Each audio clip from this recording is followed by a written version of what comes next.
துறையூரை அடுத்த அம்மாப்பட்டி கிராமத்தைச் சேர்ந்தவர் பழனிவேல். இவரது மகன் ஆனந்தகுமார்.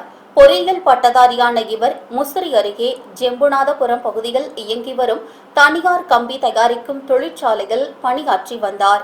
வழக்கம் போல பணியில் இருந்தபோது தொழிற்சாலையில் சுமார் 35 அடி உயரம் கொண்ட இரும்பு ஆங்கிள் மீது ஏறி மின்விசிறி தொடர்பாக பழுது பார்க்கும் பணியிலும் அவர் ஈடுபட்டுள்ளார்.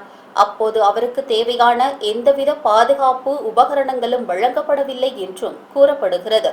எதிர்பாராத விதமாக ஆனந்தகுமார் மேலிருந்து நிலை தடுமாறி கீழே விழுந்ததில் படுகாயமடைந்து சம்பவ இடத்திலேயே பரிதாபமாக உயிரிழந்தார்.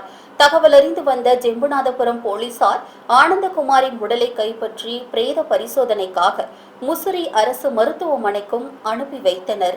இதற்கிடையில் உயிரிழந்த ஆனந்தகுமாரின் குடும்பத்திற்கு தனியார் நிறுவனம் உரிய இழப்பீடு மற்றும் நிவாரண உதவி வழங்க வேண்டும் என்று வலியுறுத்தி அவரது உறவினர்கள் மற்றும் கிராம மக்கள் நேற்று இரவு ஜெம்புநாதபுரம் காவல் நிலையம் முன்பாக முசிறி துறையூர் சாலையில் திடீர் மறியல் போராட்டத்திலும் ஈடுபட்டனர்.